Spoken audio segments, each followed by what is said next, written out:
Você está ouvindo o Customer Lovers. Olá, eu sou o Diego Aquino da High Platform. Olá pessoal, sou o Leonardo, Head da High Academy, a primeira escola de Customer Experience do Brasil. Customer Centric é uma prática de centralização das estratégias corporativas no cliente e suas necessidades. Isso significa não só oferecer um ótimo serviço a ele, mas possibilitar também uma ótima experiência durante toda a jornada de compra. Uma marca que coloca o cliente no centro da sua estratégia é aquela que desenvolve produtos e serviços, bem como uma cultura que visam oferecer a melhor experiência ao mesmo tempo em que trabalha em direção aos seus objetivos. E no campo educacional não é diferente. Nessa série especial com a Belas Artes, vamos falar sobre o tema Student Centric, uma jornada diferente. Vamos conversar com a Josiane Tonelotto, superintendente acadêmica na Belas Artes. Josiane, seja muito bem-vinda ao podcast Customer Lovers. Gostaria que você contasse um pouquinho da sua trajetória acadêmica. Olá, Léo. Olá, Diego. Bem, eu sou psicóloga de formação e depois, na sequência, tive uma experiência muito grande como pesquisadora, como professora e também, ao longo do tempo, me tornei uma executiva na educação superior. Tenho um conhecimento qualificado na área de estatística também, com medidas e avaliações, então tenho uma curiosidade legítima por pesquisas sobre comportamento e, sobretudo, aprendizagem por conta da minha área. Vim da aprendizagem infantil, mas trabalho hoje com aprendizagem de adultos, porque já estou há muito tempo na educação superior. Gosto muito de tecnologia e tenho trabalhado também com tecnologia em favor da educação na formação de professores, e tem sido um grande desafio trabalhar na Belas Artes, em que eu tenho que conciliar a vida dos estudantes com toda a parte artística, mas tenho que pensar em estratégias que são extremamente objetivas para que eu consiga acompanhar o desenvolvimento desses estudantes e garantir que ele adquira as competências que ele precisa ao longo da sua formação. Então, é um pouco disso que eu tenho feito, tenho estudado e tenho trazido para Belas Artes essa minha experiência com avaliação, com mudança na gestão acadêmica, mas em favor da formação do aluno em relação ao que ele precisa para vencer, em economia criativa, voltado para empreendedorismo, enfim, daquilo que ele vem buscar na escola. Muito bom, Josiane. E vamos começar com um conceito básico aqui. Na sua opinião, qual a diferença entre o aluno e o cliente? Bem, eu considero que o aluno ele é um cliente, porém um cliente de um produto que adquire um produto muito especial. Diferentemente de quando você compra algo e leva para sua casa e imediatamente observa se existe algum defeito, se existe alguma dificuldade no uso, que é algo imediato. Um estudante é um cliente que compra um produto que vai ser entregue a ele entre 2 e 6 anos, se a gente pensa na educação superior como um todo. Então, ele só tem o final da entrega desse produto ao longo de um período muito grande. E é como se ele comprasse um passaporte para o seu futuro. E quem é o responsável por elaborar e fazer os vistos desse passaporte é a instituição de ensino. Ele é alguém, sim, que deve ser sempre o centro do processo, ele não pode ser considerado à parte ou à margem, então, por isso, os conteúdos não são o centro, e sim as necessidades do aluno, mas como um cliente muito especial. Então, eu vejo a educação como um setor, vamos dizer, da indústria, mas que é muito especial, porque a entrega que ela faz, a educação faz, é muito diferenciada, na minha opinião. Então, ficamos com um cliente provando este produto durante muito tempo, então tem uma experiência dele, uma experiência de aprendizagem que é extremamente relevante. Então, ele, quando encontra alguma dificuldade com esse produto, ele está, ao mesmo tempo, inserido num processo em que a escola tem que ser suficientemente alerta, e ter mecanismos para identificar, inclusive, quais são os motivos pelos quais este, então, produto o desagrada ou oferece algum tipo de dificuldade. Então, ele não é algo imediato, às vezes não depende dele, né? Ele entrega a outro a decisão dessa aquisição. Então, ele é um cliente que veio porque foi influenciado por alguém e que fica na escola, às vezes, com um tempo, vamos dizer, com muitas dúvidas daquilo que está fazendo. Então, é especialíssimo o produto, é um produto muito diferente, né? Então, ele é um cliente, sim, porque ele tem que estar satisfeito em todos os aspectos, não só em relação à educação que lhe é dada, né? Aquilo que ele vai adquirir de competências ao longo da sua formação, mas ele está na escola, ele convive num ambiente que deve agradá-lo, ele deve estar satisfeito com a forma com que é tratado. Então, a escola tem uma relação com ele ao longo desse tempo que tem que ser muito boa, né? Ele tem que ficar bem com o tipo de comunicação, com a forma com que ele se relaciona com o financeiro, com a ida à biblioteca, com o uso da infraestrutura, com o uso dos laboratórios, com os diversos tipos de aula. Então, é um produto muito delicado. Qual a importância de ter o aluno no centro dos negócios de uma instituição de ensino? E quais os benefícios para ele e para os negócios? Bem, quando nós colocamos um aluno numa instituição de educação superior, significa que a instituição está ligada o tempo inteiro em todas as características importantes para a sua formação. Sejam essas características voltadas ao que ele tem que adquirir de competências profissionais, as competências socioemocionais, as competências cognitivas, as competências digitais. Então, quando ele é o centro desse processo, eu tenho que ter, ao mesmo tempo, um professor que não pensa, isso eu estou falando do aspecto acadêmico, que não pensa exclusivamente no seu conteúdo, naquilo que ele tem que fazer, mas sim em como é que o aluno vai se beneficiar de tudo aquilo que ele está experimentando, que ele experimenta naquele momento, e como é que isso, ao longo do tempo, vai fazer com que ele tenha a melhor formação possível.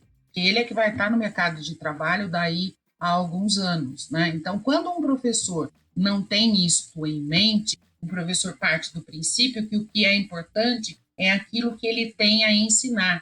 Aí ele tem que mudar o foco e entender que o importante é o que o aluno precisa aprender para se tornar um profissional competitivo, para ter condições no mercado de trabalho e concluir essa tarefa que, afinal de contas, é a nossa missão, né? É assumir um estudante, é dar a ele condições de ter uma boa formação e depois acompanhá-lo na adaptação no mercado de trabalho. Este é o futuro profissional que ele tem. E, ao mesmo tempo, em outros aspectos, quando a instituição coloca o estudante no centro de tudo, como ele é prioridade para atendimento, ela traça com ele, né, um caminho que é conjunto, né? Você faz uma aliança com este aluno. Ele sabe que, de fato, ele pode contar, ele pode se apoiar em todas as estratégias que a escola utiliza. Então, quando ele se sente, quando ele é o centro de tudo, eu, sem dúvida, tenho um estudante mais feliz, que desiste menos do curso, que demora muito mais para, vamos dizer, para se sentir infeliz ou mostrar isso, porque ele já está sendo atendido, ele não precisa dizer que ele não está bem com determinada coisa. A própria instituição, por meio dos seus mecanismos de investigação, já identificou isso, né? Então, eu acho que você forma melhor o aluno, o mercado ganha, a instituição ganha, o aluno ganha, a família também ganha, quando você mostra o leque de oportunidades que você tem de informação. Então, é sempre levando em conta quem é este meu aluno. Ele precisa mais, ele precisa menos, e muitas vezes eu não consigo fazer isso se eu tomar como base as necessidades de uma turma, né? E não me ligar que aquela turma é formada por um conjunto de pessoas com necessidades diferentes, com desejos diferentes e com habilidades totalmente diferentes umas das outras. Josiane, quais estratégias a Belas Artes aplica para manter o aluno no centro do negócio? Ou seja, para manter toda essa estratégia que você acabou de comentar de forma prática? Bem, Léo, nós temos utilizado muitas medidas, né, para entender esse comportamento do aluno. Temos feito uma formação também dos professores, mostrando a importância disso, em o que eu priorizo, ou como é que eu deixo esse aluno como protagonista da sua própria carreira. Nós temos um conjunto de estratégias educacionais que fazem com que esse aluno possa ser mais autônomo, né, em relação ao seu próprio futuro, aprender para a vida toda. Esse é um grande desafio para quem trabalha na educação superior, porque ainda os nossos alunos chegam na educação superior achando que eles sabem que a universidade os fará e exigirá dele uma independência maior, mas no fim do dia o que eles querem é um professor que esteja muito próximo, que esteja muito ligado a ele, né? E que pegue pela mão e que o conduza.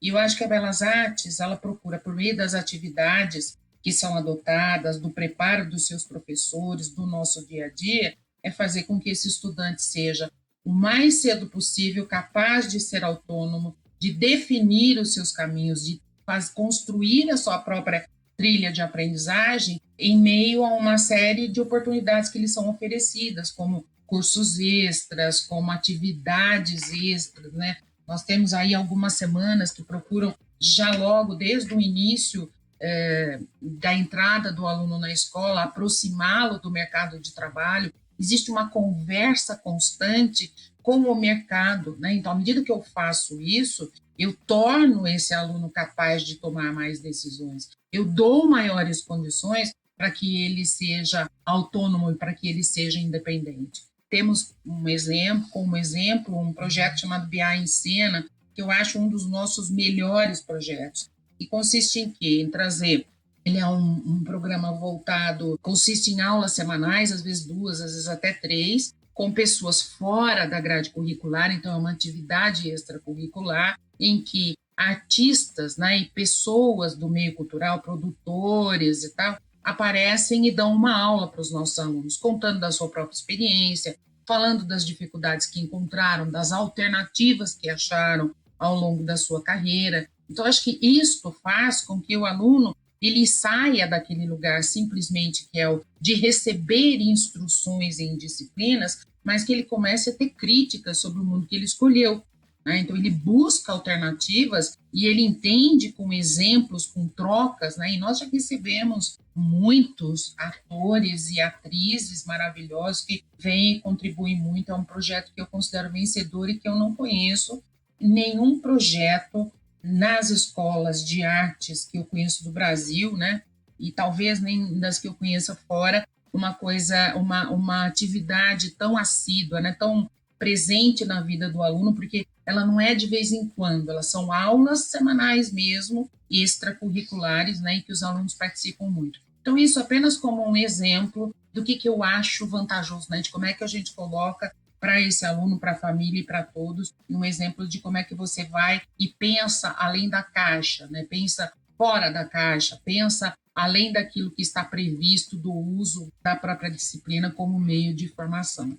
Josiane, como isso é replicado para as outras áreas da instituição para que toda a jornada do aluno seja de excelência? Esse exemplo que eu dei, de certa forma, nós temos diversos projetos nos muitos cursos, né? Então, nós temos muitos concursos, nós temos 3 semanas ao longo do semestre, 3 semanas dedicadas exclusivamente ao aumento do repertório do aluno para coisas que sejam além da sala de aula, né? Então, são ensaios, são disciplinas extras, são cursos extras que nós oferecemos para o nosso aluno para que ele adquira este repertório. Então, ele participa de concursos, ele participa de jogos, ele participa de cases, né? Então, muitas vezes, numa dessas semanas, vem uma determinada empresa, então, vou dar um outro exemplo com jogos. Uma empresa que traz um problema a ser debatido e os alunos, por exemplo, de design gráfico, vão estudar esse problema ao longo de um período e apresentar soluções lá na outra semana destinada a isso. Então, são práticas fora da sala de aula. Isso especificamente para gráfico. Para arquitetura, nós temos outras propostas, muitas vezes projetos, muitas vezes o encontro com instituições externas. Nós temos, neste momento, um escritório, né, de arquitetura italiano bastante influente, que traz e faz semanalmente também uma interação com os alunos e mostrando um pouco disso fora. São escritórios que têm representatividade mundial. Então, a Belas Artes se preocupa muito em fazer com que este aluno seja o executor, que ele entre em contato logo no início do curso com as coisas que ele pode fazer, aproximando-o da profissão e, ao mesmo tempo, que a gente traz o mercado para dentro da escola. Porque na área da economia criativa é muito importante que a gente torne este aluno empreendedor. É um grande percentual, a chance que um aluno desta nossa área de economia criativa se torne ele mesmo o seu próprio patrão, né, ou tem o seu próprio negócio, é 3,6 vezes maior que uma outra carreira tradicional. Então, se nós não fizermos isso em todas as carreiras, né, por alguns exemplos que eu dei, é como se faltasse uma das partes na nossa formação, né?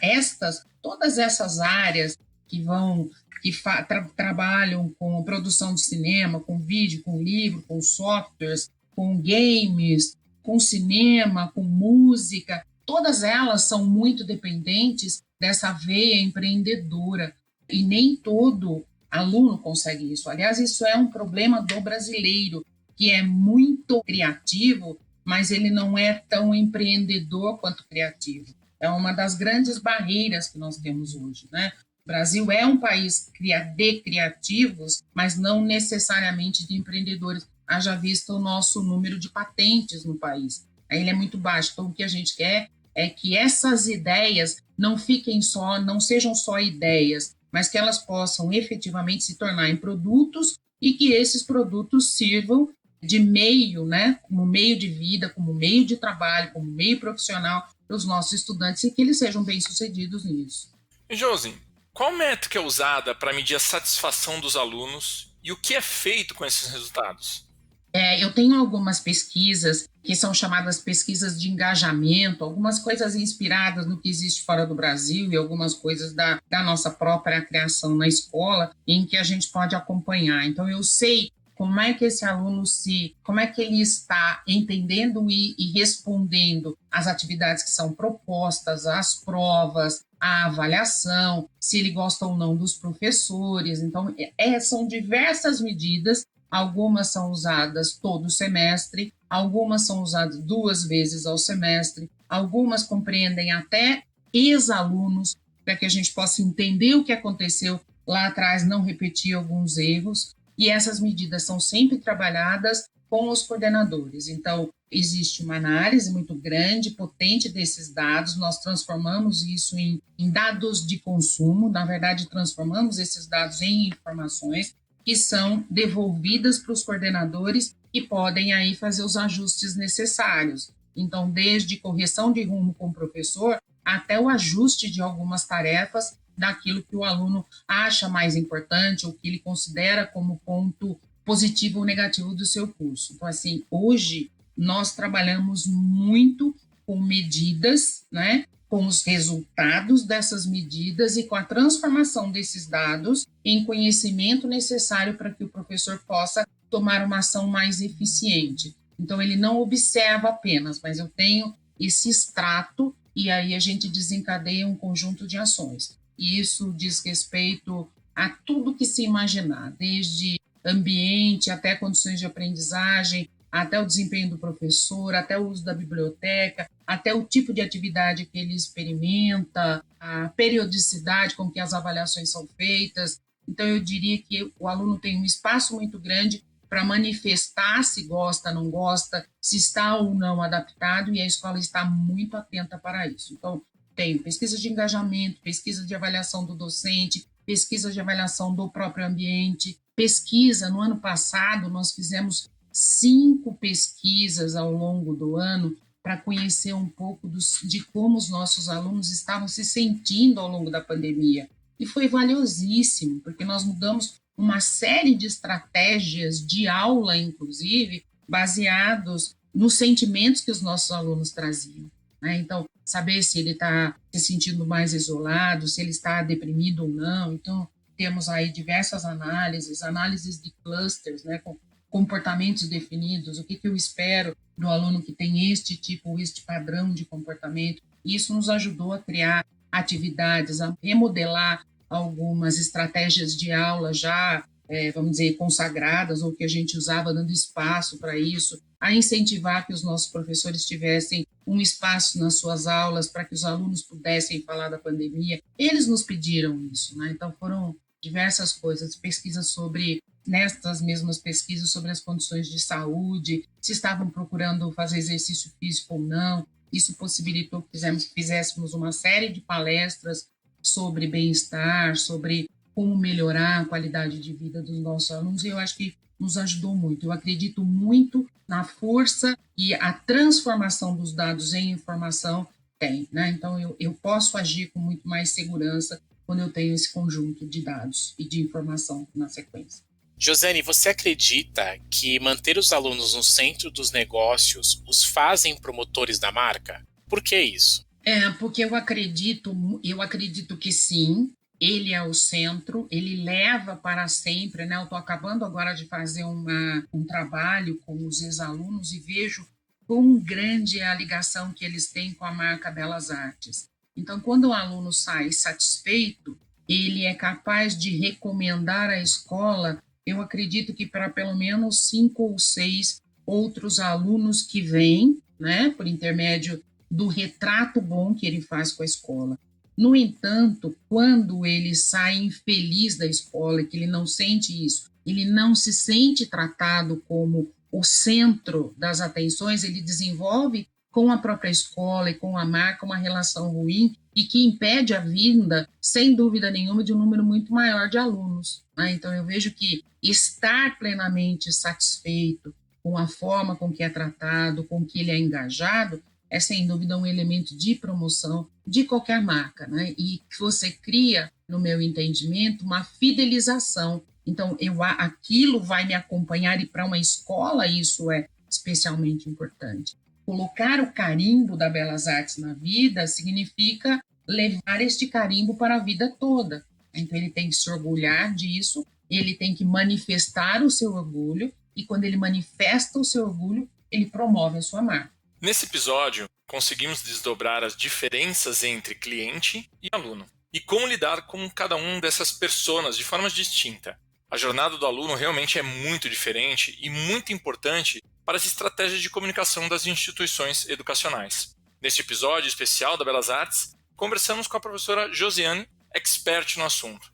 Obrigado, Josiane, por compartilhar a sua visão do mercado educacional com os nossos ouvintes. E agora eu gostaria que você passasse uma mensagem final para eles. Obrigada, Léo. Obrigada, Diego. Eu tenho trabalhado muito com pais e com os próprios estudantes que muitas vezes têm muitas dúvidas a respeito das escolhas que fazem em relação a essas profissões que estão mais ligadas à economia criativa. Muitos pais chegam em conversas que nós vamos mantendo ao longo do tempo com a dúvida se o filho vai conseguir ter um bom desempenho profissional, né, em relação a ter um retorno financeiro quando escolhe um curso, por exemplo, de cênicas ou um curso de música. E a conclusão que eu chego é que são apresentados para profissionais dessas áreas, que nós já falamos, né, neste tempo todo, cinema, vídeo, produção de tudo que diz respeito a design, tudo que diz respeito à arquitetura,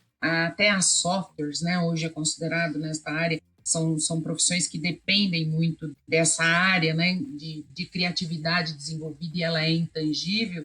Eu diria que esses profissionais têm os mesmos desafios e oportunidades de outras profissões. Então, acho que o importante hoje é pensar que nós precisamos ter, ao mesmo tempo, um trabalho que nos dê condições de desenvolver, vamos dizer, uma carreira legal, importante, que me baste, e que também a gente consiga, né, ser feliz. O nosso preparo é que vai fazer essa diferença.